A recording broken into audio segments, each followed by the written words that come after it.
بسم اللہ توکلت علی اللہ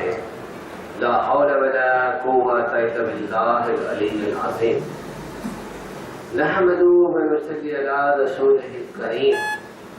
اما بعد فاعوذ باللہ من الشیطان الرجیم بسم اللہ الرحمن الرحیم الحمدللہ رب العالمین پروردگار عالم کل شیء قدیر تمام تر کائنات تمام تر مخلوقات کا خالق مالک رب اور اپنی تمام تر ذات و صفات کے ساتھ اپنی تخلیقات پر مصرف فرمانے والا معبود اس کی پاک حمد و ثنا اس کے محبوب کریم علیہ الصلوۃ والسلام کی ذات مبارکہ پر درود و اسلام کے تحفوں اور خادم امت کے لیے کلمہ طیبہ اور اتحاد بین الامت کے مستقل مشن کے تحت تخلیق کائنات تخلیق جن و انس کے حوالہ سے پچھلی 2 نشستوں میں گفتگو کے کچھ مراحل طے کیے جا چکے ہیں۔ آج کی اس تیسری نشست میں تخلیق کائنات تخلیق مخلوقات اور خاص طور پر تخلیق جن و انس کے حوالہ سے جو گفتگو ہو رہی ہے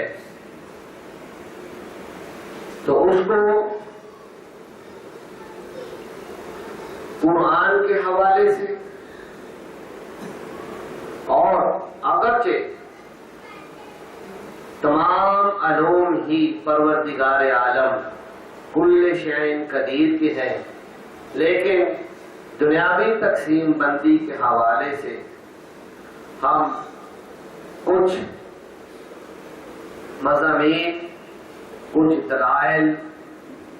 کچھ حقائق جو دیگر دنیاوی علوم کے ذریعے سے انسانی سمجھ بوجھ میں اب تک جو آئے ہیں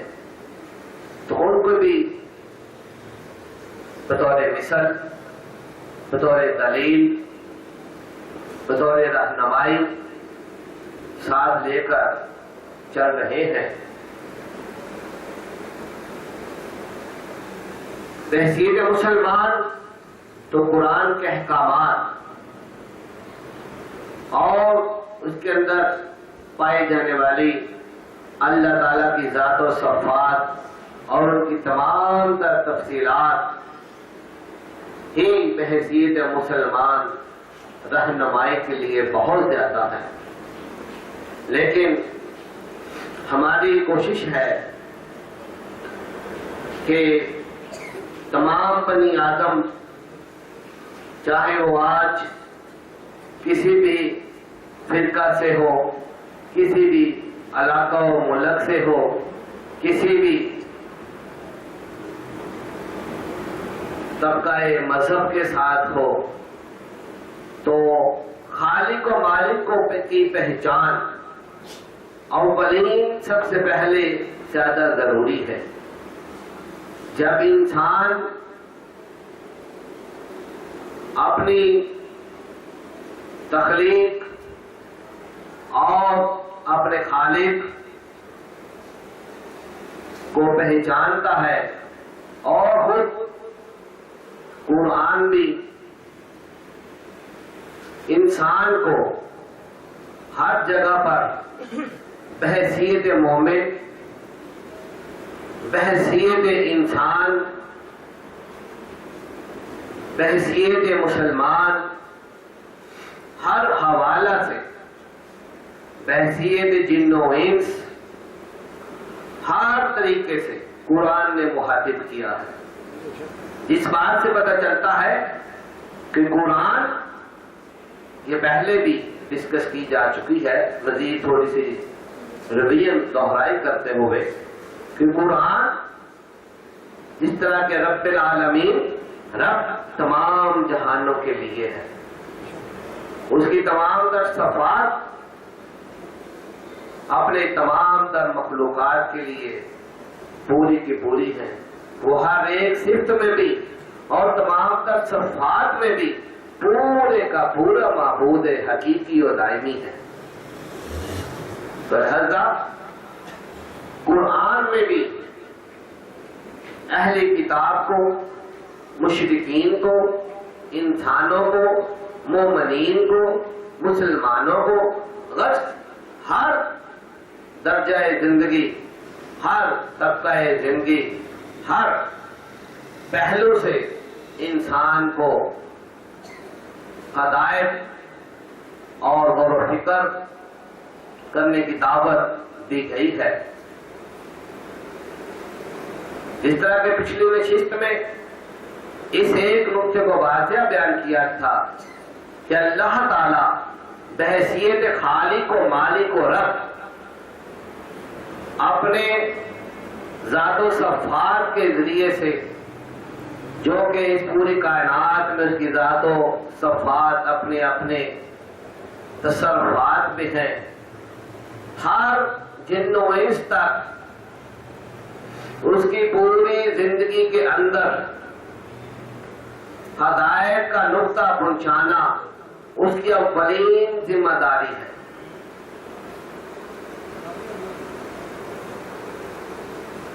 کہ کبھی اس کے لیے اس کا کیا طریقہ ہدایت ہے، کچھ چیزیں جو بنیادی ہیں وہ پروردگار عالم نے اپنے کلام میں، قرآن مجید میں اور دیگر مذاہب میں، اہل کتاب میں جو پہلی کتابیں نازل ہوئیں ان میں بھی ان تمام انسان کے سمجھنے اور ہدایت کے ہر دور کے مطابق، ہر قوم کے مطابق، ہر علاقہ کے مطابق، ہر اس ماحول کے مطابق پروردگار عالم نے اپنی کتابوں، اپنے رسولوں کو جو بھیجا ہے تو اس میں رشد و ہدایت کے ان تمام طریقوں کو اس دور، اس ماحول اور ان حالات و واقعات کے تحت ہی ہدایت و رہنمائی کی کوشش کی ہے۔ اور یہ بات بھی واضح ہے کہ قرآن میں بھی اور دیگر مقدس کتابوں سے بھی یہ بات واضح ہے کہ ہدایت و رہنمائی کے ہر ایک ظاہری طریقے، ہر ایک قدرتی طریقے، جس طریقے سے بھی انسان جو کہ وہ خالق ہے، وہ اپنی تخلیق کو تخلیق سے زیادہ جاننے والا ہے، وہ خالق بھی ہے اور علیم بھی ہے کہ وہ اپنی تخلیق کو سب سے زیادہ بہتر جاننے والا ہے۔ ہم بھی بحیثیت انسان، بحیثیت جن و انس، جو دو اختیاراتی مخلوقیں ہیں، اور پروردگار عالم کے دیگر مخلوقات جن میں ملائکہ بھی شامل ہوں یا دیگر، ہر کائنات کا ایک ذرہ ذرہ جو ہے وہ اپنی حقیقت کو اتنا ہی جانتا ہے کہ جس کے بارے میں ملائکہ کے حوالے سے جو کلام الہی میں جواب ہے کہ قالوا سبحانک لا علم لنا الا ما علمتنا انک انت العلیم الحکیم، کہ ہمارے پروردگار کہ پاک ہے تیری ذات کہ ہم کچھ نہیں جانتے سوائے اس کے کہ جتنا تو ہمیں علم عطا فرمائے، کہ جتنا کہ تو ہمیں علم سمجھ بوجھ عطا فرمائے، اور تیری ہی ذات علم والی ہے، حکمت والی ہے۔ تو لہذا یہ قانون، یہ جواب ہر مخلوق کے لیے ہے۔ ملائکہ نے تو اس کی ایک نمائندگی کی، لیکن یہ ہر مخلوق کا جواب ہے کہ ہر مخلوق کو، جن و انس کو یا دیگر تمام تر مخلوقات کو یا دیگر تمام تر تخلیقات کو اس نے جتنا علم عطا فرمایا، جس حکمت سے پیار کیا اور جتنی اس کو سمجھ بوجھ عطا فرمائی، تو لہذا وہ اس سمجھ بوجھ کو سب سے زیادہ بہتر جاننے والا ہے۔ یہی ایک خالق اور مخلوق کے درمیان کا فرق ہے۔ اگر مخلوق بھی اپنی تخلیق کے پورے مقاصد کو سمجھ جائے تو پھر خالق کی پہچان میں کوئی پردہ باقی نہیں رہتا۔ یا مخلوق اپنی پہچان ہی نہیں کر پاتی، جس کو ہم انسان ہیں، یا دو مخلوقیں جن و انس، جن کو اللہ تعالیٰ نے اس کائنات کا ٹارگٹ بنایا، تو لہذا اگر ہم اپنی تخلیق کو بھی نہ سمجھ پائے، ایک روٹین ورک زندگی کا آغاز، دنیا میں آنا اور دنیا کے اس مراحل سے گزر کر اس دنیا سے چلے جانا، یہی فقط اگر مقصد ہو سامنے، تو لہذا وہ تخلیق جس نے نہ آپ نے تخلیق کو جانا، نہ مقصد کو جانا، نہ اس مقصد کو پورا کرنے کے مراحل کو طے کیا اور اپنے انجام تک پہنچی، تو لہذا اس تخلیق نے چونکہ نہ اپنی ذات تک جو کو جب نہیں پہچانا، اپنے تخلیق کے مقصد تک کو نہیں پہچانا، اس مقصد کے مراحل تک کو جب نہیں پہچانا، تو پھر خالق کی پہچان کا تو سوال ہی پیدا نہیں کرتا۔ تو لہذا ہم یہ جو سلسلہ گفتگو شروع کیا ہے، تو اس میں یہی بات کہ پہلے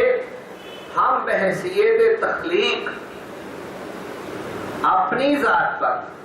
غور کریں اور قرآن کا یہی طریقہ ہے، معبود حقیقی خالق دائمی کا بھی یہی طریقہ ہے کہ وہ انسان کو اس کی تخلیق کے بنیادی مراحل، پہلے مراحل اور پھر مقاصد، یہ دو چیزیں ہر تخلیق کے لیے اور اس کے لیے یہ دنیا، اس طرح کا لاسٹ ٹائم بھی بیان کیا گیا تھا کہ یہ دنیا آخرت کی کھیتی ہے، یہ دنیا آخرت کی مثل ہے۔ تو لہذا پچھلے گفتگو میں انسان کے فارمولے پر، اس کی فارمولیشن کے حوالے سے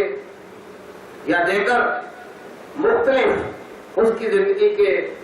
اندر پائے جانے والے اس کائناتی نظام کے اندر اور انسان کے اس کے اپنے ذاتی سرتپا ظاہر و باطن اندر و باہر کے وجود کے حوالے سے جو ہے گفتگو کی گئی۔ تو لہذا آج جو گفتگو کا ایک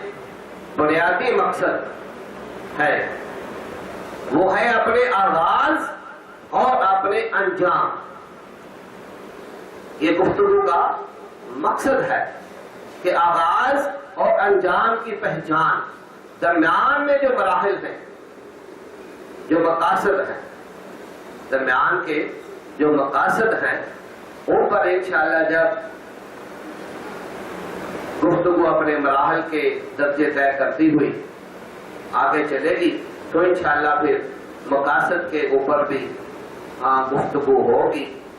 تو لہذا آج کی گفتگو ہے کہ آپ انسان اپنی تخلیق سے اپنی آخرت کو، کیونکہ یہ دنیا دار المثل ہے، یہ دنیا دار المثل آخرت ہے، کہ جس طرح اگر ہم اپنی تخلیق کو سمجھیں اور تخلیق کو سمجھ کر جب ہمیں پتہ چل جائے کہ ہم ایک ذرے کی صورت میں اس دنیا میں پیدا ہوئے، اس ذرے سے پروردگار عالم نے اپنی صفات کریمانہ کے ذریعے سے ہم پر تصرف فرمایا، ہمیں اپنی ربوبیت، اپنی خالقیت، اپنے رازق ہونے، مصور ہونے اور حفاظت کرنے، غرض ہر ایک زندگی کے تمام حقوق پورے کر کے ہمیں ماں کے پیٹ کے اندر بھی ایک وجود کی صورت میں بذریعہ ماں باپ اور پیدا ہونے کے بعد بھی پروردگار عالم نے بذریعہ والدین ہماری پرورش کا جو ہے وہ انتظام فرمایا، اور ماں باپ کے دل کے اندر وہ محبت، وہ کشش، وہ کھچاؤ، وہ زور، یہ جو ہے یہ اس کی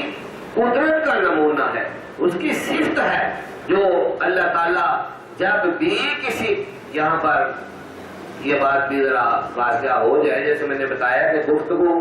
تو تخلیقات کے تسلسل میں ہے، لیکن درمیان میں کچھ ایسے مراحل آ جاتے ہیں، جیسے ہم سفر پر چلتے ہیں تو سفر پر چلتے چلتے منزل مقصود اگرچہ دور ہو لیکن درمیان میں کئی جگہوں پر ٹھہراؤ کرنا پڑتا ہے، پڑاؤ کرنا پڑتا ہے، کبھی آرام کے لیے، کبھی کھانے کے لیے، کبھی پینے کے لیے، کبھی سستانے کے لیے، کسی چیز کے لیے بھی. تو لہذا اسی طرح سے گفتگو بھی جو ہوتی ہے ایک سلسلے سفر ہوتی ہے، لیکن اس دوران آنے والے مختلف پڑاؤ کے اوپر جو ہے وہ مختصر سا وقت جو ہے اس کے اوپر تصرف میں جانا پڑتا ہے. تو لہذا جیسے پہلے ہم نے کائنات کے ذرات پر، جیسے مٹی اس کی تخلیق کا بنیادی ذریعہ ہے، اور جنوں کے لیے آگ ان کی تخلیق کا بنیادی ذریعہ ہے، پھر پروردگار عالم نے جب اس بنیادی تخلیق کے بعد حضرت آدم علیہ السلام و حوا کو جب مٹی سے تخلیق کیا اور اسی طرح سے جنات میں سے ابلیس کو جو ہے آگ سے تخلیق کیا گیا، تو لہذا اس کے بعد کے مراحل میں یہ بات واضح طور پر ہے کہ پھر پروردگار عالم نے طریقہ تخلیق، آگے طریقہ تخلیق جو ہے جب آدم علیہ السلام جوڑوں کی صورت میں، حضرت آدم و حوا کا جوڑا کی صورت میں، ابلیس کا ایک جوڑا کی صورت میں جب آگے تخلیق کا طریقہ شروع کیا تو پروردگار عالم اس طریقہ کار کا، کیونکہ پہلے کا فارمولہ جو ہے وہ کچھ گفتگو سائنسی حوالے سے بھی کی گئی کہ انسان مٹی سے بنایا گیا ہے اور کس طرح اس کے ذرات، اس کے فارمولے اور دیگر جو بھی قوانین اس کائنات کے، یعنی مادے کی تینوں حالتیں بیان کی گئی، توانائی کے متعلق بنیادی قانون بیان کیا گیا. تو لہذا اس قانون، ان دونوں قوانین کا تصرف جو ہے پھر پروردگار عالم نے والدین کے اندر چھپایا. اپنی صفات کا اولین منبع اور مرکز جو ہے وہ پہلے تخلیقات کے لیے جو ہے حضرت آدم و حوا اور ابلیس اور اس کی بیوی کو. لہذا یہ دو جوڑے جو ہیں یہ اول انسانوں، جنوں اور ان کی تخلیق کے لیے مقرر ہوئے. تو لہذا اس کے بعد جو تخلیق کا پروسیس ہے، تخلیق کا جو پروسیجر ہے، وہ جو قرآن پاک میں مختلف درجوں میں سے کہ بنیاد وہی ہے، حقیقت وہی ہے کہ جو چاہے ایک ماں کے پیٹ کے اندر ایک ذرے کی صورت میں بھی اور انڈے کے اندر جو ہے چاہے وہ ماں کے پیٹ میں پرورش ہو چاہے وہ انڈے کی اندر کسی بھی جاندار کی پرورش ہو تو پروردگار عالم اس کے تمام مطلوبہ پروسیس مطلوبہ ضروریات اپنی قدرت اور اپنی صفات کے ذریعے سے پوری کرتا ہے اور ان صفات کو پہنچانے میں ان تمام تر مراحل کو پہنچانے میں پروردگار عالم جس کو بھی ذریعہ بناتا ہے. جیسے کہ انسانوں کے لیے تمام انسانوں کو پیدا کرنے کے لیے آگے آدم کے حوالہ سے نسل کو آگے بڑھانے کے لیے پروردگار عالم نے حضرت آدم و حوا کے جوڑے کا انتخاب کیا. تو لہذا چونکہ ابھی ہم تخلیق پر گفتگو کر رہے ہیں تو لہذا یہ باقی جو مراحل ہیں جس میں یہ بات وضاحت کی ہے کہ جو مقاصد ہیں ان پر بعد میں گفتگو ہوگی. اگرچہ یہ درمیان میں مقاصد کے مراحل گزر رہے ہوتے ہیں لیکن چونکہ ابھی ہم مقاصد کو ٹچ نہیں کر رہے ابھی ہم پروسیجر کو مراحل کو انسان کی تخلیقات کے جو مراحل ہیں ان کو ٹچ کر رہے ہیں تاکہ ہم پہلے اپنی تخلیق کو سمجھیں اور بحیثیت تخلیق جو ہے اپنے وجود اور پھر اپنی تخلیق کے جو ہے انجام کو. لہذا جس طرح پروردگار عالم ہمیں ایک ذرے سے ایک وجود تک تخلیق میں لا رہا ہے اور اس کے لیے جو بھی ذریعے ضروری ہیں ان تمام تر ذرائع کو اپنی قدرت کاملہ سے اپنی صفات کے ذریعے سے توفیق دے رہا ہے. اگرچہ جیسے کہ ماں باپ کو ہی لے لے کہ ہر انسان کی دنیاوی زندگی کے اندر پیدائش کا ذریعہ مرد ہو عورت ہو کہ ماں باپ ہے لیکن ماں باپ کے حصے کا ایک کردار اپنی جگہ پر ہے لیکن چونکہ یہ دنیا یہ اللہ تعالیٰ نے یہ دنیا دارالعلم ہونے کے ساتھ ساتھ اس کے علوم کے اندر حکمت کا پردہ رکھا ہے تاکہ پروردگار عالم کی قدرت کو تلاش کیا جا سکے اور اس تلاش کے اندر حکمت کا پردہ اپنی جگہ پر رہے گا لیکن اس حکمت کے پردے میں یہ نہیں ہوگا کہ خالق کی پہچان کو انسان پہچان نہ سکے. جن و انس جو ہے وہ اس حکمت کے پردے کے اندر جو ہے وہ پہچان نہ سکے. تو لہذا پروردگار عالم نے انسان کی پیدائش کے لیے جن و انس کی پیدائش کے لیے جو بھی حکمت کا طریقہ کار ہو اس دنیاوی زندگی کے اندر کیونکہ یہاں پر جیسے میں نے بتایا کہ انسان ایک پورے فارمولے کے ساتھ اپنی پوری مادیاتی فارمولہ اور توانائی کا فارمولہ حیاتیاتی فارمولے کے ساتھ جب تخلیق کے وجود میں آیا جن و انس کے لیے دونوں کے لیے یہ مشترکہ ہی قانون ہے مادیاتی حوالے سے بھی اور حیاتیاتی نظام کے حوالے سے بھی اور اپنے پورے شعور کے حوالے سے بھی. تو لہذا اس حوالے سے پروردگار عالم نے جب ان دونوں مخلوقات کا جو طریقہ کار جو ہے اس دنیا میں آنے کا مقرر فرمایا تو اسی کے حوالے سے پروردگار عالم ہمیں آخرت کے حوالے سے ہمیں اپنی تخلیق اور اپنے انجام جب ہم اپنے آغاز پر غور کریں اور اپنے انجام پر غور کریں تو درمیان والا مرحلہ خود بخود رشد کرنے میں کامیاب ہو جائیں. درمیان والا مرحلہ کہ اگر ہمیں اپنی تخلیق کا پتہ چل جائے کہ ہم ایک ذرے سے پیدا کیے گئے ہیں اور یہ ذرہ یہ ایک مہلت کا آغاز ہے جس کو قرآن نے یعنی جو اہل کتاب ہے چاہے وہ یعنی مسلمانوں کا مذہب ہو چاہے دیگر اہل کتاب ہو ان سب پہ مقدرات تقدیر اس کے حوالے سے واضح جو پروردگار عالم کو جو اللہ کو معبود مانتے ہیں چاہے وہ دیگر مذاہب میں بھی ہے تو پروردگار عالم ایک تقدیر کا ذکر کر رہا ہے. اس حیاتیاتی نظام کو کتابوں کے اندر جو اللہ تعالیٰ نے کتابیں نازل فرمائی ان کے اندر تو واضح تقدیر کا فرما دیا لیکن جو مذہب کو نہیں بھی مانتے چاہے وہ شرک میں ہے، چاہے وہ کسی بھی مذہب سے باہر ہے، تو لہذا ان کے لیے پروردگار عالم نے فارمولیشن کے حوالے سے بھی یا تخلیق کے دیگر مراحل پر یا کائنات کے ہر ایک مرحلے پر، جیسے سورہ رحمان کے حوالے سے اگرچہ وہ حوالہ قرآن ہے لیکن وہ حوالہ کائنات بھی ہے، یعنی یہ نہیں کہ قرآن میں سورج کا ذکر کیا تو کائنات میں سورج موجود نہیں ہے، چاند کا ذکر کیا تو چاند موجود نہیں ہے، تو لہذا قرآن نے جن جن کائناتی چیزوں کے تقرر کا ذکر کیا وہ تمام چیزیں کائنات میں مشاہدہ کی جا سکتی ہیں، اور اس مشاہدے سے یہ بھی ثابت ہوتا ہے کہ یہ کائنات کے بنیادی پارٹس ہیں، یہ کائنات کے ان کے بغیر کائنات پارٹس کے بغیر جو ہے کائنات کا نظام جو ہے وہ نہیں چل سکتا۔ حیاتیاتی نظام کے تمام قوانین کے لیے ان تمام تر چیزوں کا جن کا سورہ رحمان کے حوالے سے بھی ہم نے ذکر کیا ہے اور جو کائنات میں مشاہدہ بھی کی جا سکتی ہے، سورج ہے، چاند ہے، یہ ہریالی ہے، یہ سبزہ ہے، اور دیگر کائنات کے نظام کو چلانے کے لیے مادیاتی نظام میں، حیاتیاتی نظام میں جو چیزیں بیان کی گئی ہیں جن کو سائنس نے بھی اپنے طور پر ایڈجسٹ کیا ہے، تو لہذا یہ جو قانون ہے یہاں پر ہم اب جیسے میں نے بتایا کہ ہم اپنے آغاز پہ یہ گفتگو 3 نشستوں میں یہ کر رہے ہیں، تو لہذا اب آغاز کے حوالے سے ہی ہم انجام کی طرف تھوڑا غور کرتے ہیں کہ انجام کسی بھی مذہب کے اندر چلے جائے، کسی ملک میں چلے جائے، کوئی انسان ایسا نہیں جو موت سے واقف نہ ہو،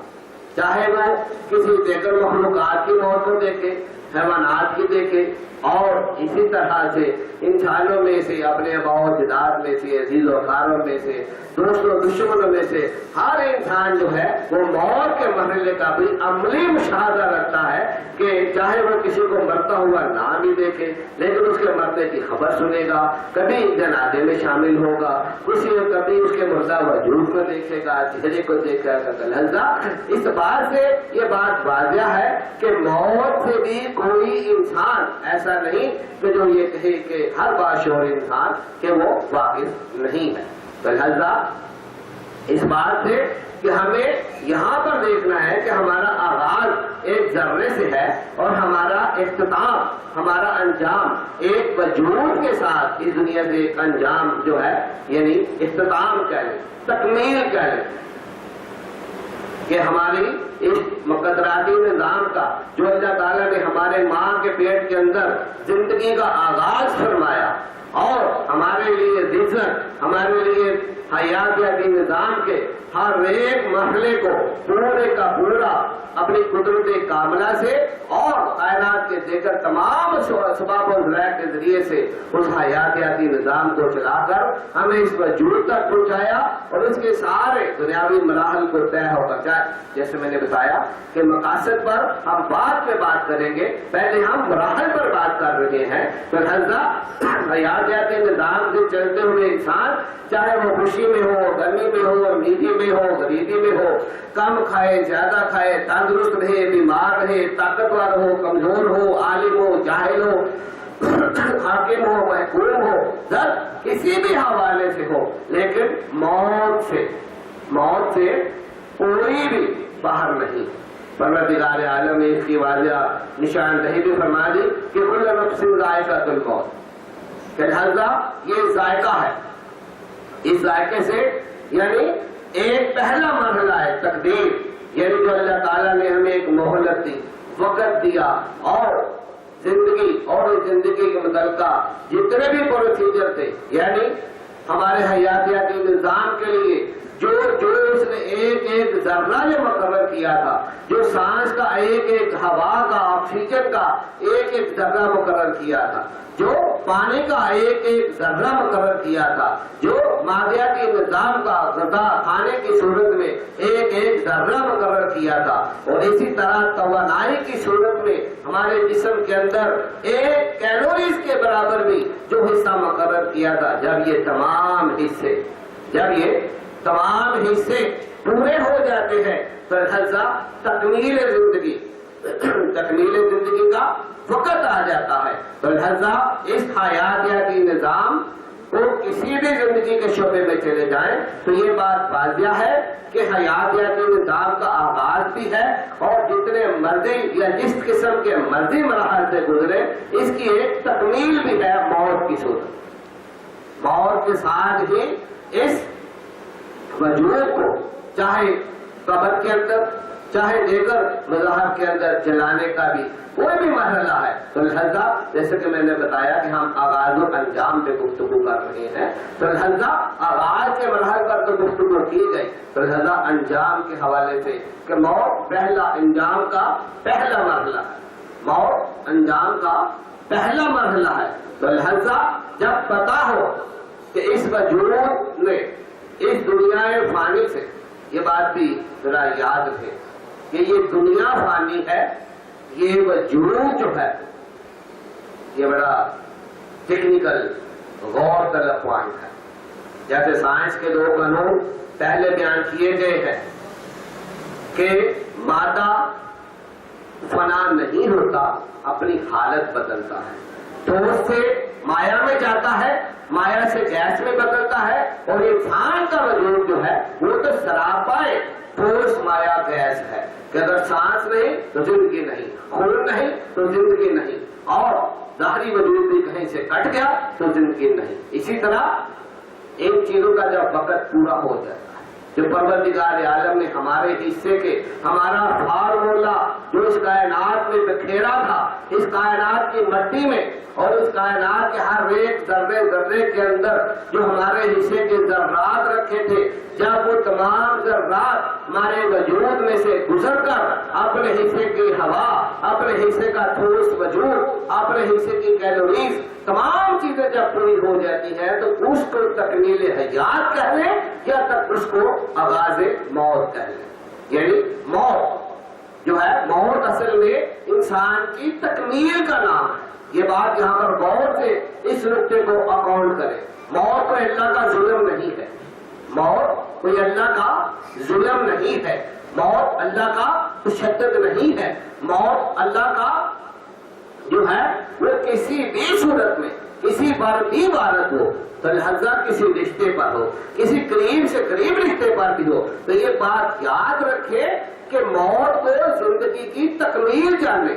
کہ دنیا میں اللہ تعالیٰ نے جتنی تقدیر لکھی تھی، جتنا وقت لکھا تھا، جتنی اس کے متعلقہ چیزیں لکھی تھی، اس کے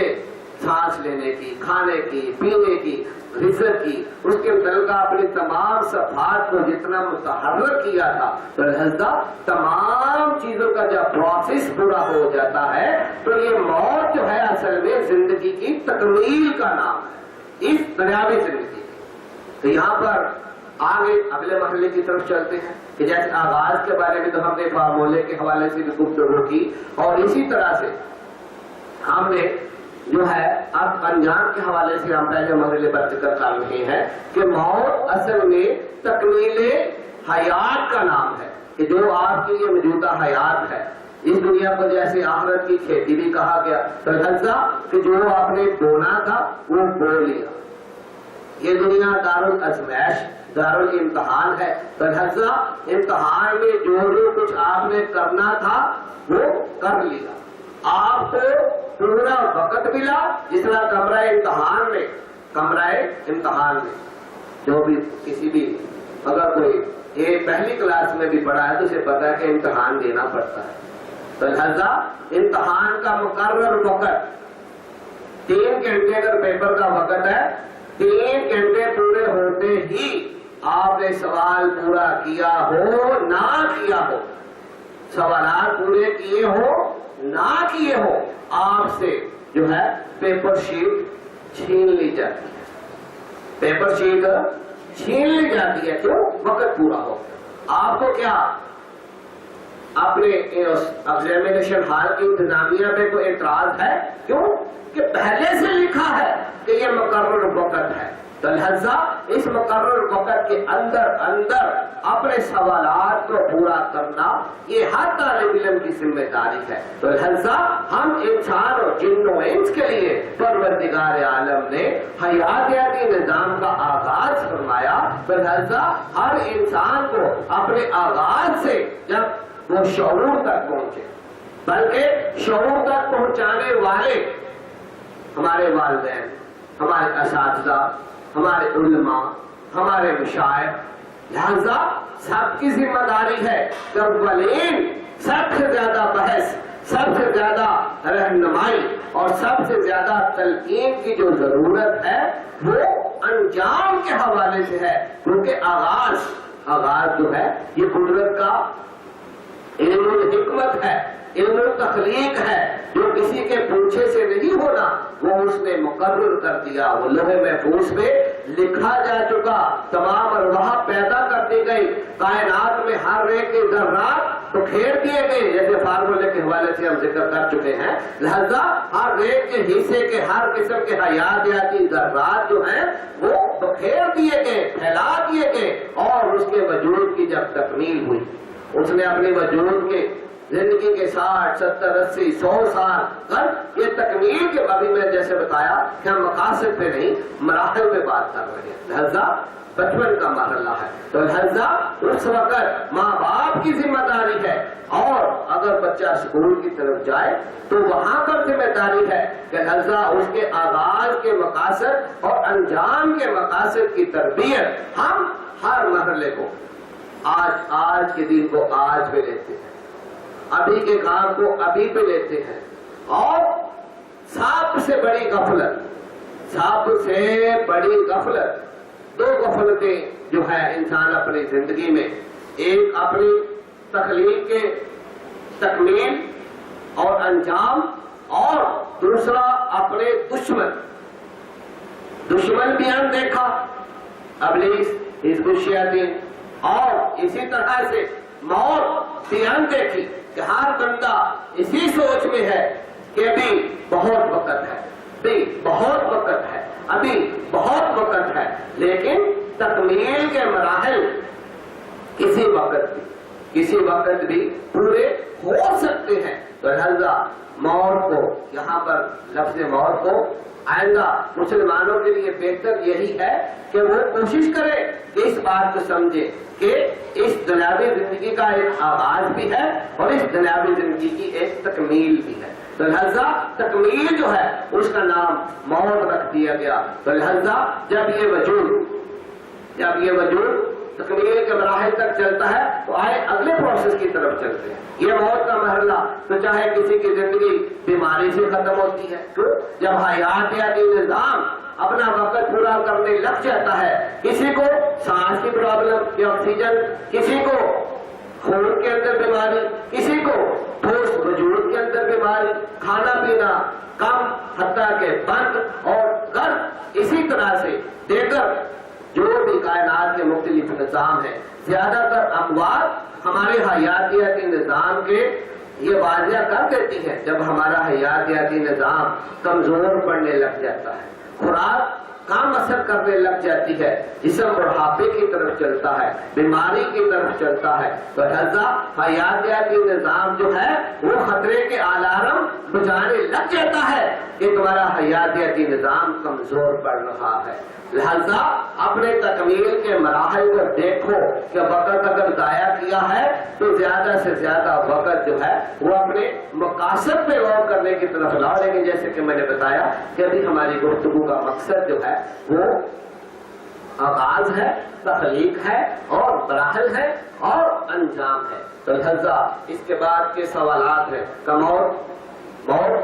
اس سوال کا جواب کہ تکمیل زندگی ہے، اس کو مسلمان یا دیگر اہل کتاب تقدیر سمجھ لے کہ قدرت نے جتنا وقت، جتنا مادہ کی تینوں حالتیں دینی تھی اور جتنی توانائی دینی تھی،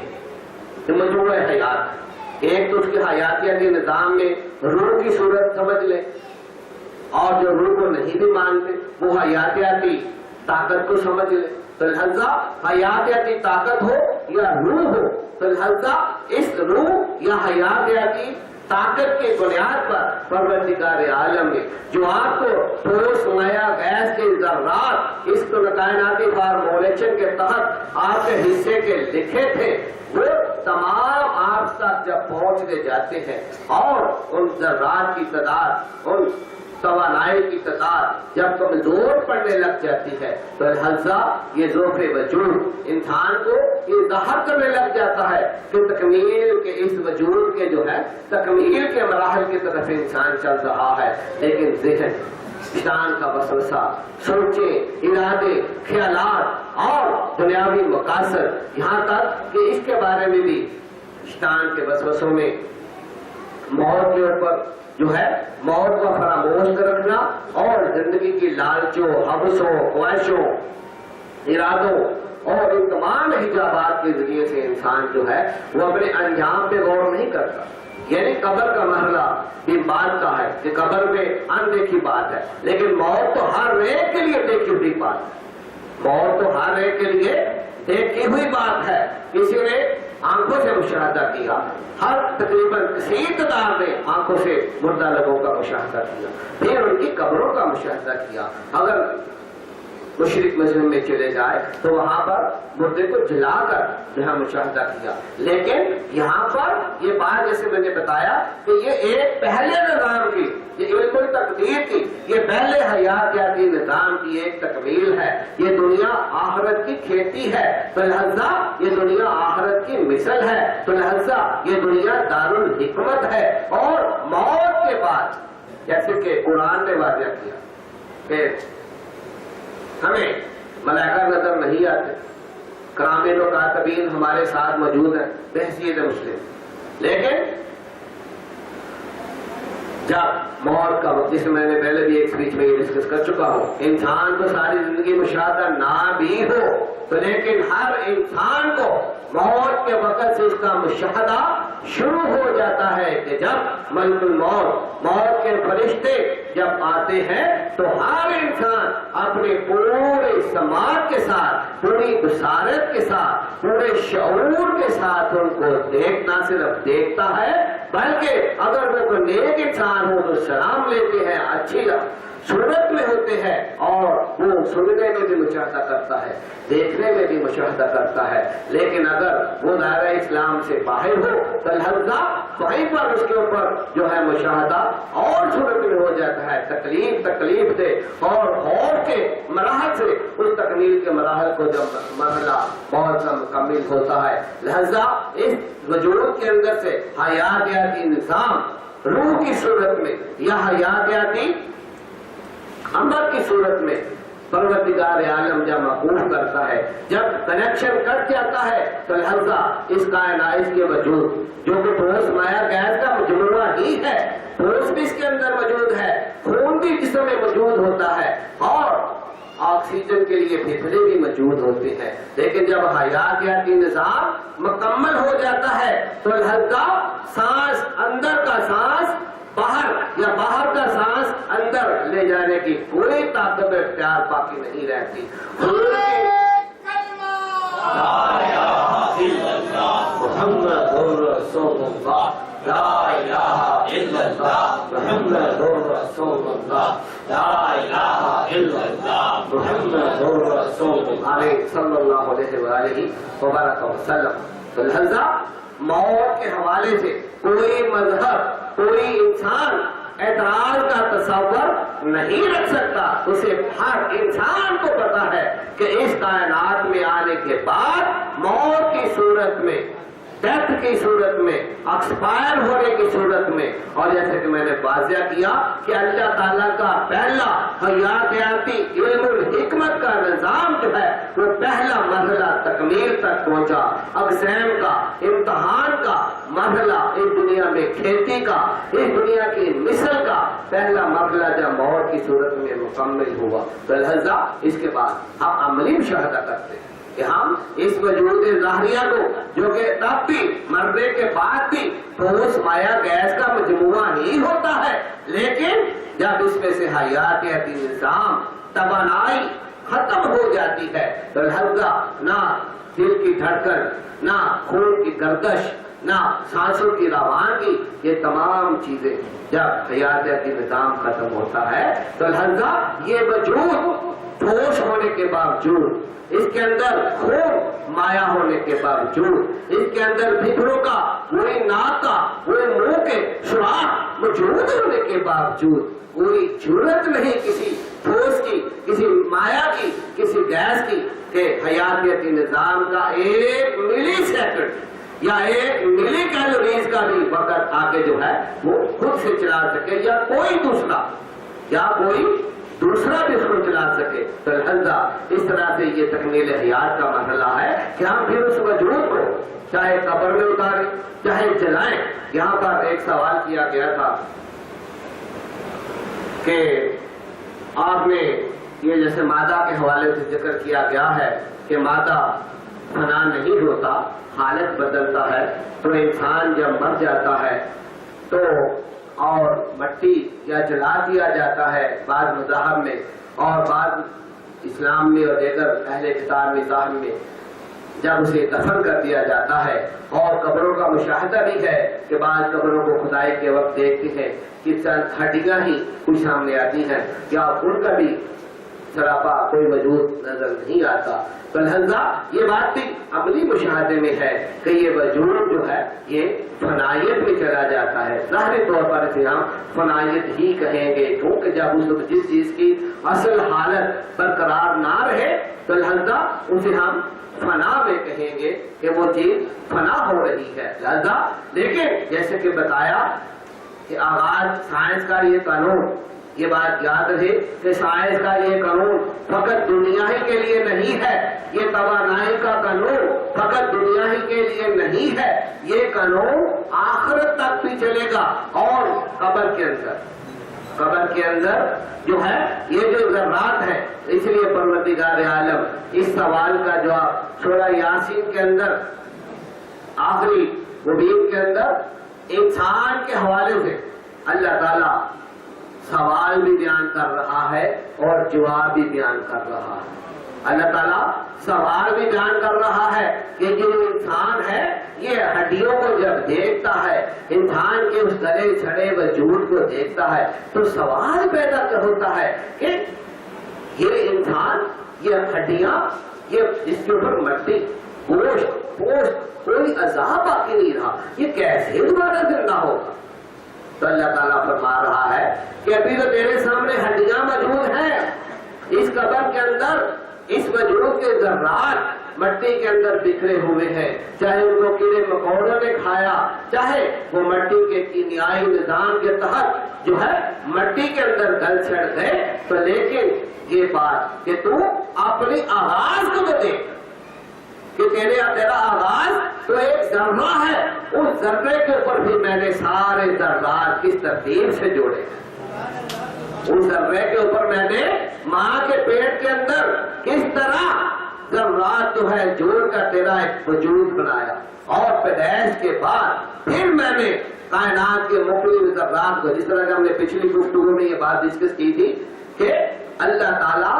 اپنے نظام علم و حکمت کے تحت، خالقیت کے تحت کائنات میں بکھرے ہوئے ہمارے ہر سانس کو، ہر ذرے کو، ہر توانائی کے ایک ایک کیلوریز کو ہمارے لیے کائنات میں جہاں کہیں اگر ہمارے حصے کا ذرہ کائنات کے کسی دوسرے سرے میں بھی موجود ہے تو وہاں تک سے بھی جو ہے وہ ہمارے تک پہنچاتا ہے اور ہمارے وجود کا وہ حصہ بنتا ہے۔ تو لہذا جب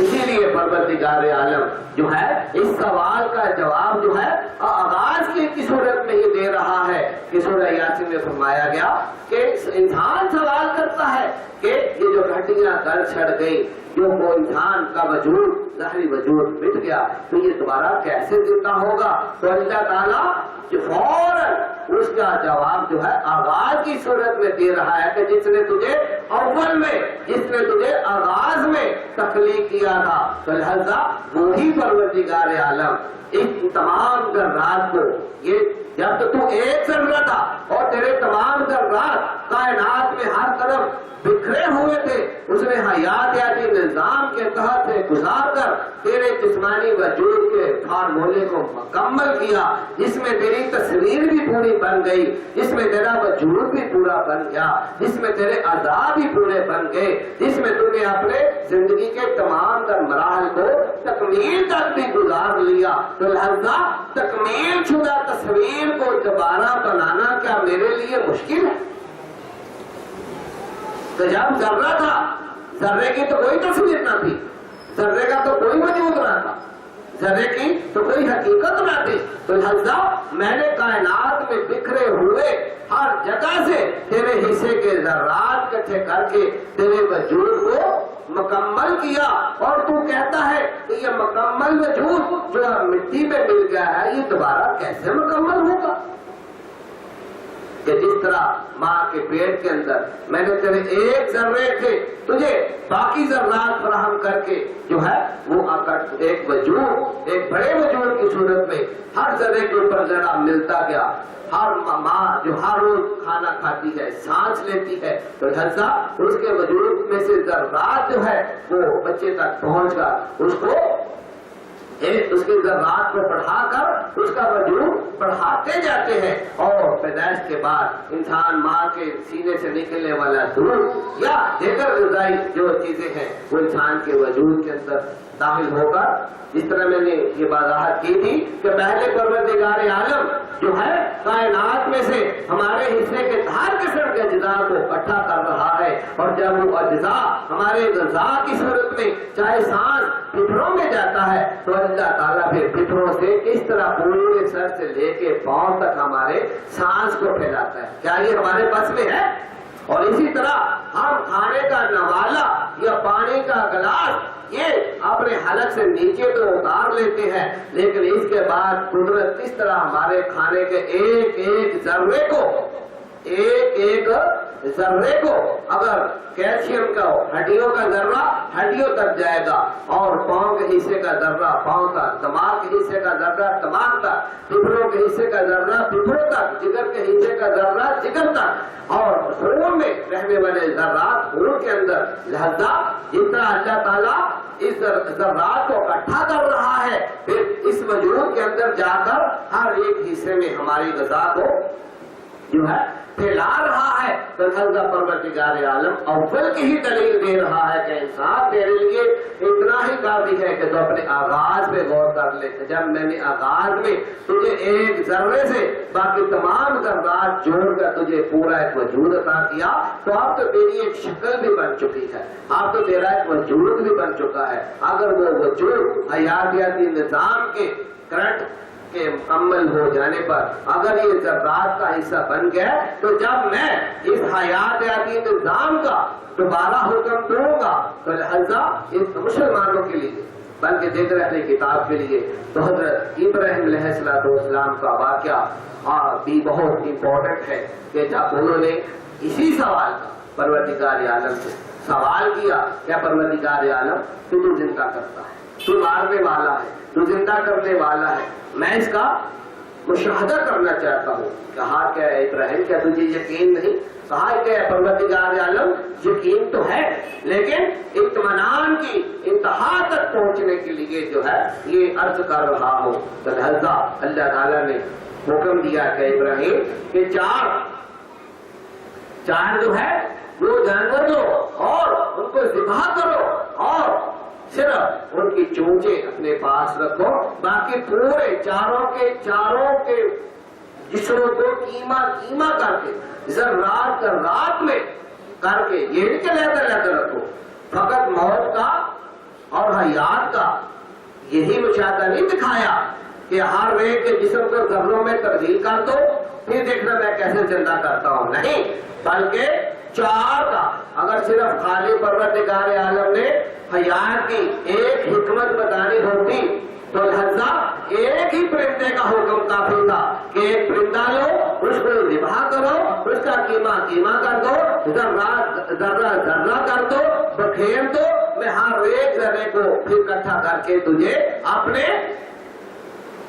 جو ہے وہ طاقت حیات، اپنی صفت حیات کا تصور جو ہے یوں ہی ہونے کا کہ میں زندہ کرنے والا ہوں، میں تجھے مشاہدہ عطا کرتا ہوں. بلکہ انسان کی نفسیات، انسان کی فطرت اور اس کے سوال کے جواب کے طور پر پروردگار عالم نے چار کا اس لیے ذکر کیا کہ چار لوگ اور ان کو کیما کر کے ذرات میں کر کے مکس کر دو. جیسے ایک قبر کے اندر یہ حکم ہے نا، مذہب میں بھی آتا ہے اور ہم قبرستانوں میں دیکھتے بھی ہیں کہ بعض کا ایک قبر میں سے 70 مرتبہ بھی قیامت کے دن اٹھیں گے. تو لہذا یہ چاروں کے حوالے سے یہ واضح دلیل دی گئی. حضرت ابراہیم علیہ السلام جد الانبیاء ہے، عیسائی مذہب بھی، یہودی ازم بھی اور عالم اسلام بھی. لہذا یہ امام الناس ہے. لہذا ان کے بارے میں تو یہ سارے مذاہب کی اکثریت جو ہے ان کے نبوت کو تسلیم بھی کرتی ہے. اور لہذا آپ کی ذات مبارکہ کے سوال پر جو ہے اللہ تعالیٰ نے جو حکم دیا کہ 4 پرندے لیے گئے، ان کو ذبح کیا گیا، ان کے ذرات جو ہے ہر قسم کے ذرے کو جو ہے ڈھال کر پھر ان کو آپس میں مکس کر دیا گیا. تو لہذا اس کے بعد پروردگار عالم نے کہا کہ ابراہیم کیا ان کو اشارہ کرو، ان کو کہو کہ یہ تمہاری طرف آئے. تو لہذا بات تو اللہ تعالیٰ کے یوہی کی صفت دکھانے کا مقصود تھا اس میں کہ ایک ایک ذرہ جس بھی پرند جانور کا تھا وہ اپنے اپنے حصے سے نکلتا رہا، چاہے وہ کسی دوسرے میں بھی مکس تھا. تو لہذا ہر ذرہ اللہ کے یوہی حکم کے اوپر تو جو ہے اس کی صفت کے اوپر جو ہے اس طرح جیسے میں نے بتایا کہ ہم تخلیقی نظام میں دیکھتے ہیں کہ ہر ذرہ ہمارے کھانے کی صورت میں، پینے کی صورت میں، ہوا کی صورت میں جو ہے اللہ اس کے حکم تک ہم تک پہنچتا ہے اور ہمارے وجود کا حصہ بن جاتا ہے. تو لہذا پروردگار عالم نے حضرت ابراہیم علیہ السلام کے اس واقعہ میں بھی اور اس کے ساتھ ساتھ ہم حضرت عیسیٰ علیہ السلام کے دور میں بھی چلے جائیں تو وہاں پر بھی ہمیں حضرت عیسیٰ علیہ السلام کا جو ہے وہ مردوں کو زندہ کرنے کا معجزات جو ہے وہ واضح طور پر نظر آتا ہے. اسی طرح اگر ہم اصحاب کہف کا دیکھ لیں کہ ان کو کئی 100 سال تک جو ہے غار کے اندر جو ہے پروردگار عالم نے پوری حیاتیاتی نظام کے ساتھ ان کے وجود کی حفاظت بھی فرمائی. تو لہذا یہ اگلے جب ہم مقاصد کے اوپر گفتگو کریں گے تو لہذا وہاں پر اس چیپٹر کو بھی ڈسکس کیا جائے گا کہ کون سے لوگ ہیں کہ جن کا وجود جو ہے وہ مٹی میں مکس ہوتا ہے یا ان کو کیڑے مکوڑے کھاتے ہیں، اور کون سے وجود ہیں اور ان وجود کی کیا وجہ ہے کہ اللہ تعالیٰ ان کی قبروں میں حفاظت فرماتا ہے. تو لہذا لا الہ الا اللہ محمد رسول اللہ، لا الہ الا اللہ محمد رسول اللہ، لا الہ الا اللہ محمد رسول اللہ. آمین صلی اللہ علیہ وآلہ وبارک وسلم. وقت کی بھی شارٹیج ہے، میں موضوع کو تھوڑا سا سمیٹتے ہوئے آگے کی طرف چلتے ہیں کہ موت کے مرحلے کے بعد قبر کے اندر وجود کی حالت بھی ہمارے سامنے ہے، مشاہدہ ہے. بہت سے مٹے ہوئے جسموں کو دیکھا، اور ہندوازم میں چلے جائیں یا دیکھر ایسے مذاہب تو جو مردے کو جلا دیتے. تو لہذا سوال یہاں پر بھی ہے، آج سائنس کی تحقیق، پرانے دور میں یہ بات ممکنہ ہے کہ وجود مٹ جاتے ہیں، لیکن سائنس کا یہ قانون جیسے کہ ہمارے اس حیاتیاتی نظام کے اندر ہے کہ مادہ حالت بدلتا ہے، فنا نہیں ہوتا. تو لہذا انسان کا یہ وجود چاہے وہ قبر کے اندر جائے گا، چاہے وہ جلایا جائے گا، تو یہ بات سائنسی قانون کے اندر ظاہری عقل میں، عقل عام میں یہ بات ہوگی کہ قبر میں مٹی میں وجود مل گیا اور یا جل کر خاک ہو گیا. لیکن سائنس کا یہ قانون آج بھی اس حیاتیاتی نظام میں اب یہ ثابت کر رہا ہے کہ جو وجود، جو ذرات مٹی کے اندر ملیں گے، لہذا وہ چاہے وہ خون کا حصہ تھے، ہڈیوں کا حصہ تھے، گوشت کا حصہ تھے، تو وہ مٹی میں کس صورت میں ملیں گے؟ ہمارا یہ ظاہری وجود پہلے کیا تھا؟ ہمارا وجود پیدائش کے وقت سے پہلے کیا تھا؟ پروردگار عالم نے تو شروع میں ہی انسان جو ہے فرما دیا خالق الانسان من صلصال کالفخار کہ میں نے انسان کو مٹی سے تخلیق کیا ہے. آگے پروسیجر بنا دیے کہ جب مٹی کے اندر دیگر اجزاء جو ہے وہ ملائے گئے اور اس کو مختلف کیمیائی مراحل سے گزارا گیا، مختلف قوانین کے مراحل سے گزارا گیا. تو لہذا یہ اس کی حالتوں کا تبدیل ہونا یہ اس صورت میں ہی ہے کہ رہتا اس کی فارمولیشن وہی ہے، اس کی فارمولیشن وہی ہے کہ مٹی کا اگر پانی کے گلاس کے اندر مٹی ڈال دیں تو اس کا یہ مطلب نہیں کہ مٹی کا فارمولا چینج ہو گیا. پانی کے گلاس کے اندر مٹی ڈال دیں تو اس کا مطلب یہ نہیں کہ فارمولا چینج ہو گیا ہے. وہ اگر ٹھوس تھی تو اس کو پانی میں ڈال کر مایا بنا دیا گیا, لکوڈ کر دیا گیا, تو لہذا یہ نہیں کہ فارمولا چینج ہو گیا ہے. تو لہذا اسی صورت میں جو ہے دونوں صورتوں میں مادے کی فنائیت جو ہے وہ کسی صورت میں نہیں. اگر جلایا بھی جائے گا تو یہی ہوگا کہ مادے کی تینوں حالتوں میں اگر پہلے وجود ٹھوس تھا, آگ لگا دی گئی تو لہذا جو ذرات جو پانی تھا جسم کے اندر وہ بھی بھاپ بن کر اٹھ گیا. لہذا دیکھ رہے ایسے ذرات تھے جو اس آگ کے تحت جو ہے وہ پگھل سکتے تھے, جل سکتے تھے. لہذا وہ بھی جل کر جو ہے وہ بھاپ کی صورت میں, گیس کی صورت میں فضا میں بکھر گئے. جو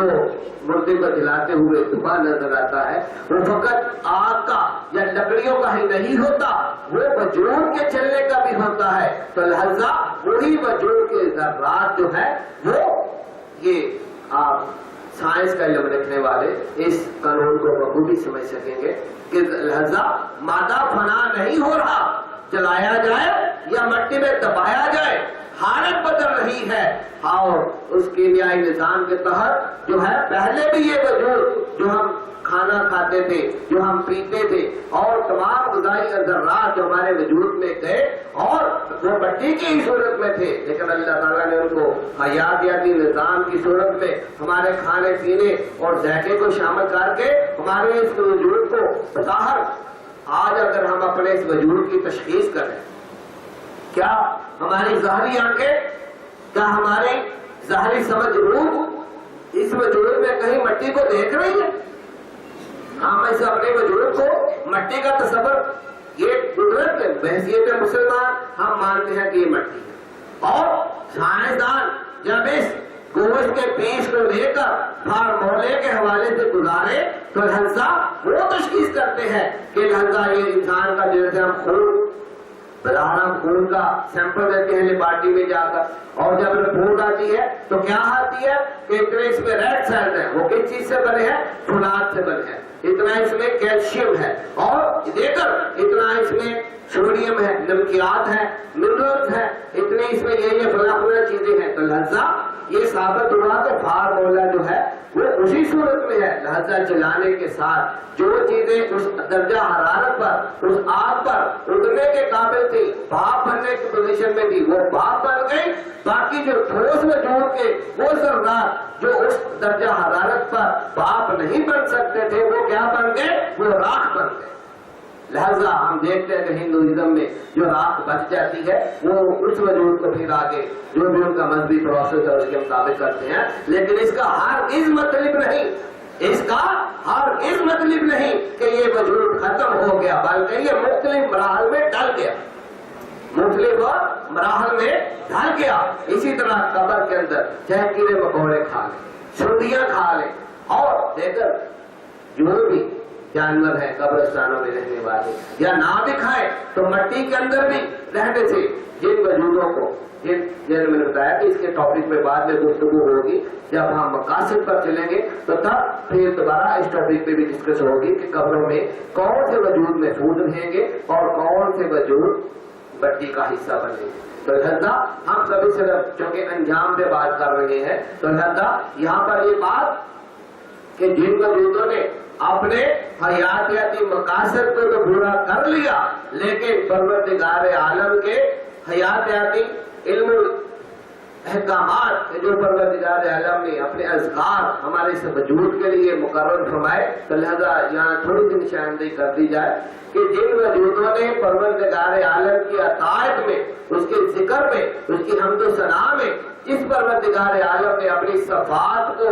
ذرات کی صورت میں ہمارے حیاتیاتی نظام کی صورت میں بدل کر ہمارے اس وجود کو بنایا. تو لہذا اگر انہی صفات کا جب ہم اپنی زبان سے اور اپنے دل سے اپنے وجود سے ذکر کریں گے اور اپنے آپ کو عبادات میں گزاریں گے, تو لہذا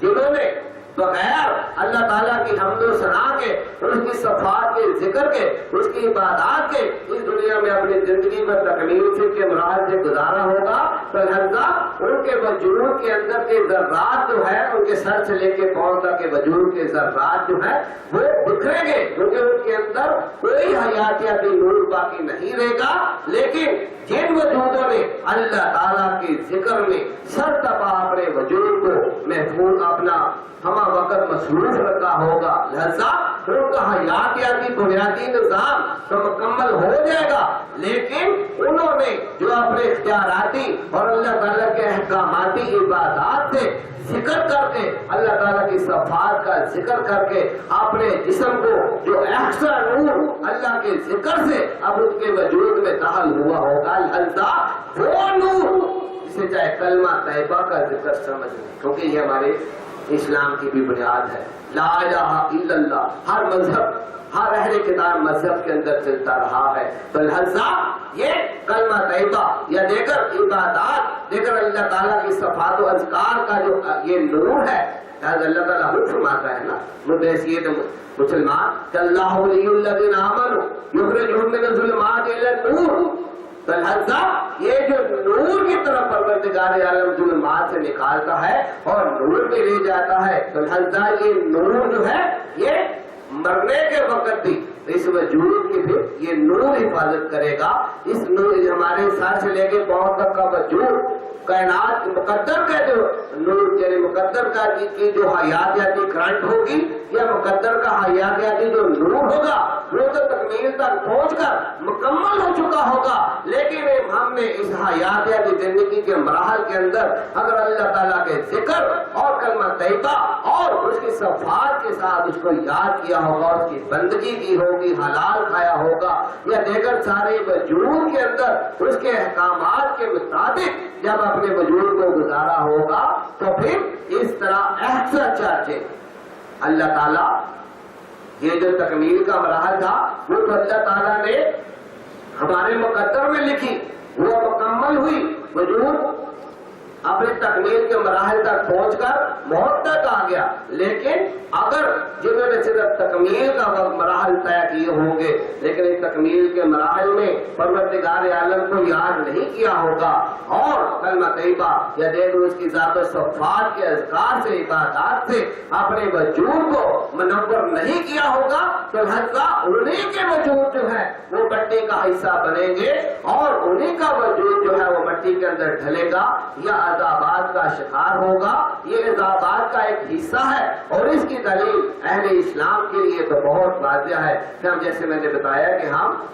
آغاز کے حوالے سے انجام کی طرف سفر کر رہے ہیں، تو پہلے ہم نے موت کے مرحلے کو دیکھا، پھر اس کے بعد ہم قبر کے مرحلے پر ذکر کر رہے ہیں، تو لہذا قبر کے اندر عذاب قبر، مختلف عذابات کا پروردگار عالم نے ذکر فرمایا ہے، تو لہذا حدیث مبارکہ میں بھی اس کے حوالے سے ذکر کے حوالے سے تصدیق کی جا چکی ہے، تو لہذا لیکن یہاں پر آگے کائنات کے انجام کے حوالے سے جب قیامت آئے گی، جب قیامت آئے گی تو لہذا اس وقت یہ بات یہاں پر ذرا غور سے نقطے کو سمجھے کہ قیامت کے آنے پر یہی ہمارا وجود جب قبروں سے اللہ کے حکم کے ساتھ اٹھے گا تو ہمارا ہر ایک ذرہ جس طرح حیاتیاتی نظام کے تحت ایک ایک ذرہ ہمارے وجود میں شامل ہو کر ہمارے وجود کا حصہ بنا تھا، تو لہذا جن کے وجود سلامت ہوں گے اور ان کو تو صرف حیاتیاتی کنیکشن ہی جوڑا جائے گا تو وہ قبروں سے اٹھ کھڑے ہوں گے کلمہ طیبہ پڑھتے ہوئے اللہ کا اور اس کے محمد اور رسول اللہ کا نام لیتے ہوئے وہ قبروں سے اٹھ کھڑے ہوں گے، لیکن جنہوں نے کلمہ طیبہ نہیں پڑھا اور اللہ تعالیٰ کے ذکر و صفات اور عبادات سے اپنے جسم کو منور نہیں کیا ہوگا، لیکن اس حکم کے ساتھ اگر ان کے وجود جو ہے وہ دیگر جانوروں نے کھا لیے، کیڑے مکوڑوں نے کھا لیے ہوں گے یا دیگر کسی بھی صورت میں وہ بکھر گئے ہوں گے، تو لہذا اللہ کے حکم کے ساتھ بعد وہ تمام ذرات جو ہیں اسی طرح سے ہر ایک ذرہ اپنی اپنی جگہ پہ جس طرح واقعہ ابراہیم علیہ السلام میں ذکر کیا گیا، دلیل دی گئی کہ ہر ایک پرندے، ہر ایک جانور کا حصہ، ہر ایک کا ذرہ چاہے وہ کہیں بھی مکس تھا، کسی دوسرے وجود میں بھی جا چکا تھا، تو وہاں سے اکٹھا ہو کر وہ آیا اور ابراہیم علیہ السلام نے اس کا عملی مشاہدہ فرمایا اور قرآن نے اس مشاہدے کو عملی صورت میں ذکر کیا۔ تو لہذا مسلمانوں کے لیے پھر یہ سوال کی ضرورت ہی نہیں، کیونکہ ہم حضرت ابراہیم علیہ السلام کے اس مشاہدہ پر اور قرآن کے اس فرمان پر ہمارا ایمان جو ہے وہ اولین لازم و ملزوم ہے، ہم پر فرض ہے۔ تو لہذا اس کے بارے میں ہمیں تو سوال کی ضرورت ہی نہیں، مسلمانوں کو یا دیگر اہل کتاب کو تو ضرورت ہی نہیں ہے کہ وہ سوال کرے کہ قبر کے اندر سے ہم کیسے زندہ ہوں گے، جس طرح واقعہ ابراہیم علیہ السلام میں یا معجزات عیسیٰ علیہ السلام میں کہ قبروں سے مردے زندہ ہوئے، یا واقعہ اصحاب کہف کے اندر کہ جو اتنے 100 سال جو ہے غار کے اندر پروردگار عالم نے ان کے وجود کی بھی حفاظت فرمائی، ان کی حیات کی بھی حفاظت فرمائی۔ تو لہذا اسی طرح پروردگار عالم قبروں کے مراحل سے بھی جو ہے وہ ہمیں اس طریقے سے گزارے گا کہ نیک و لوگ صحیح سلامت بھی رہیں گے اور ان کے اوپر ان کا احکاماتی عبادت کا نور جو ہے وہ حفاظت فرمائے گا، کلمہ طیبہ حفاظت کا ذریعہ بنے گا، اور جنہوں نے کلمہ طیبہ کے ذکر کو نہیں اختیار کیا ہوگا یا کلمہ ذکر اللہ تعالیٰ کی صفات و عبادات سے اپنے جسم کو منور نہیں کیا ہوگا، لہذا انہیں کے وجود کے اوپر کوئی حیاتیاتی پہرا نہیں ہوگا، لہذا وہی مٹی اور خاک کا حصہ بنے گے یا جانوروں یا کیڑے مکوڑوں کی غذا کا حصہ بنے گے۔ تو اس کے بعد کا مرحلہ کہ انجام کے مراحل چل رہے ہیں کہ جب قیامت کا وقت ہوگا اور اللہ تعالیٰ کے حکم سے جب مردوں کے اٹھائے جانے کے لیے پھونکا جائے گا، تو لہذا جب مردے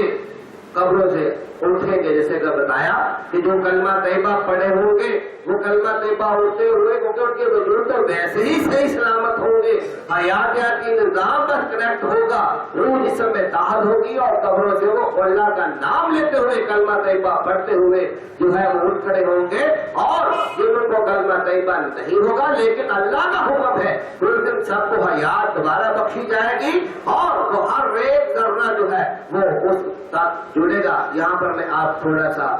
یہ دنیاوی مثال یہاں پر یہ یاد رہے کہ جس طرح اس دنیاوی زندگی میں سانس لینا، اس دنیاوی زندگی میں پیاس لگنا، اس دنیاوی زندگی میں کھانا کھانا ہمارے اس وجود کی ضرورت ہے، تو یہ بات یاد رکھیں کہ جیسے یہ بتایا کہ دنیا آخرت کی کھیتی بھی ہے اور دنیا آخرت کی مثل بھی ہے، تو قیامت کے دن جیسے یہ سائنس کا قانون، یہ سائنس سے بھی آغاز گفتگو بیان کیا جا چکا ہے کہ سائنس کا ذاتی کوئی وجود نہیں، سائنس کا ذاتی کوئی قانون نہیں، سائنس تو قدرت کے قوانین کو جو ہے تشخیص کر کے، ان کے فارمولے کو تشخیص کر کے، ان کی حالتوں کو تشخیص کر کے ہمارے تک پہنچا رہی ہے۔ یہ اللہ کے ہی علوم ہے اور اللہ کے ہی مقرر کردہ قوانین ہے۔ لہذا یہ ہمارا جو بلڈ پریشر ہے، یہ ہماری جو شوگر ہے، یہ ہمارے جسم کے اندر جو غذا جا کر تقسیم ہوتی ہے، تو لہذا آج کیا سائنس آرٹیفیشل کمال بنانے میں کامیاب ہوئی ہے؟ کیا سائنس آرٹیفیشل مکمل کمپلیٹ دل لگانے میں کامیاب ہوئی ہے؟ کیا سائنس ہیپاٹائٹس کے مریض کے حوالے سے جگر فیل ہو جائے تو کمپلیٹ جگر آرٹیفیشل جگر بنانے میں کامیاب ہوئی ہے؟ کیا جو ہے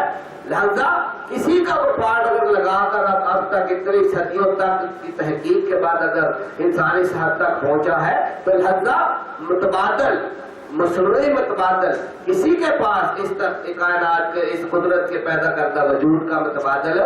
نہیں ہے۔ تو لہذا ایسی صورت میں یہ بات بھی ذہن نشین ہے کہ جب دوبارہ پروردگار عالم کے حکم سے حیاتیاتی نظام کا آغاز ہوگا اور اللہ کے حکم سے جب تمام مردے جن کے وجود کا ہے اللہ کے ذکر کے کلمہ طیبہ کے ذکر سے جو ہے وہ سلامت ہوں گے، وہ بھی جن کے نہیں بھی سلامت ہوں گے ان کے بھی ذرات ہر ایک جگہ سے جڑ کر جب وجود میں آئیں گے تو وہ حیاتیاتی نظام کا آغاز ایسے ہی ہوگا کہ جس طرح موت کے وقت ایک پہلا وقف آیا تھا تکمیل حیات کے، تک پہلی مقدراتی تکمیل مکمل ہوئی تھی، اس کے بعد کیا ہوگا؟ دارالجزا، یا اسے ہم پہلے حیات کو ہم حیاتیاتی نظام کہہ رہے ہیں، اور آخرت کے اس نظام کو جب قبروں سے اٹھایا جائے گا تو وہاں پر جو حیات کا آغاز ہوگا وہ دارالجزا کے حوالے سے ہے۔ یہ دنیا دارالامتحان ہے، اور وہ دنیا وہ حیات جو ہے وہ دارالجزا کی صورت میں ہے کہ وہاں پر ہمیں جو حیات بخشی جائے گی وہ حیات پورے اسی قوانین کے مطابق ہوگی۔ وہاں ہم سانس بھی لیں گے، وہاں ہمیں پیاس بھی لگے گی، وہاں ہمیں اسی طرح سے قبروں سے اٹھ کر بھوک بھی لگنی ہے، اور وہاں اسی طرح سے ہمیں موسموں کا تغیر، سورج کی تلخیاں اور گرمیاں اور قیامت کی ہولناکیاں، یہ تمام چیزیں ہمارے وجود پر اسی طرح سے اثر کریں گی۔ ہم اسی وجود سے، یہ نہیں کہ وہاں پر ہمیں سانس کی ضرورت نہیں ہوگی، یہ نہیں کہ وہاں پر ہمیں پیاس کی ضرورت نہیں ہوگی، یہ نہیں کہ وہاں پر ہمیں سورج کی تلخی میں سائے کی ضرورت نہیں ہوگی، یہ نہیں کہ وہاں پر ہمیں کھانے کی طلب نہیں ہوگی۔ ہاں، جب اس وجود کو دوبارہ پروردگار عالم دارالجزا کے اندر، آخرت کے اندر جو ہے جب دوبارہ حیات بخشے گا تو اس حیات کا آغاز اسی وجود جہاں سے ڈسکنیکٹ ہوا تھا وہیں سے وہ کنیکٹ دوبارہ ہوگا، اور وہ جا کر وجود بکھر بھی چکا ہوگا، وہ دوبارہ اللہ کے حکم سے اکٹھا ہوگا۔ وہ پورے کا پورا فارمولا، جس فارمولے کے تحت انسان اس دنیا سے کیا ہوگا، اسی فارمولے کے ساتھ، ایک ایک ذرے کے ساتھ، اس تکمیل وجود کے ساتھ پروردگار عالم اٹھائے گا۔ اس میں سے اگر کسی کا وجود چاہے کسی دہشت گردی میں، بم دھماکے میں ریزہ بھی ہوا ہوگا، جیسے کہ میں نے بتایا کہ حالتیں تو تینوں ہی ہیں، مبعوث، مایا، گیس۔ اگر ٹھوس کو جلایا جائے گا تو یا وہ مایا بنے گا، اور جب اسے مزید جلایا جائے گا، جیسے کہ لوہا ایک ٹھوس ترین چیز ہے، لہذا اس کو بھی جب ایک تیز ترین آگ میں سے گزارا جائے تو وہ پانی کی طرح پگھل بھی جاتا ہے، اور جب اس سے بھی زیادہ تیز درجہ حرارت پر گزارا جائے تو وہ پاپ بن کر ہوا میں اڑ بھی جاتا ہے۔ تو لہذا اسی طرح سے یہ کائنات کا نظام جو ہے وہ آخرت میں ساری چیزیں اسی طرح سے ہماری ضرورت، ہماری حیات کی ضرورت ہوگی، اور اسی طرح سے یا صاحب کے مراحل میں سے گزرنے کے، جیسے میں نے بتایا کہ جب ہم کائنات کے اس حیاتیاتی نظام کے اندر جب ہم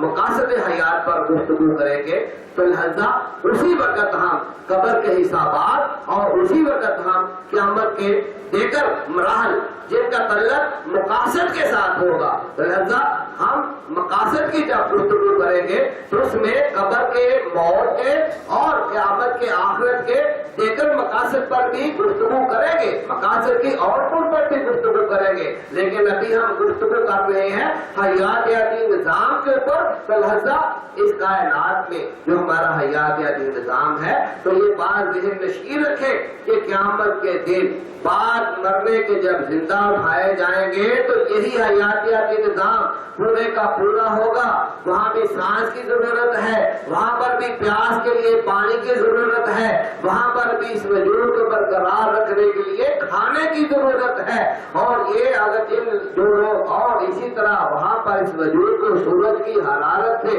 اور تلخی سے بچانے کے لیے سائے کی ضرورت ہے۔ تو لہذا اسی طرح سے آگے اگلے مرحلے میں ہم جیسے کہ میں نے بتایا کہ دارالجزا کے حیات کی ابھی ہم مراحل کو دیکھ رہے ہیں، مقاصد یا اور کیا اور نہیں، ابھی ہم دنیاوی حیات اور آخرت کی حیات کا جو ہے وہ توازن کر رہے ہیں، دونوں حیاتوں کو بیان کر رہے ہیں کہ لہذا آخرت کی حیات کا جو تصور ہے اور اس میں جو اہل کتاب ہے ان کے لیے جنت اور دوزخ کا واضح کر دیا ہے، لیکن دیگر مذاہب میں بھی جو ہے وہ دارالجزا کا، آخرت کا وجود کہیں نہ کہیں پایا جاتا ہے۔ تو لہذا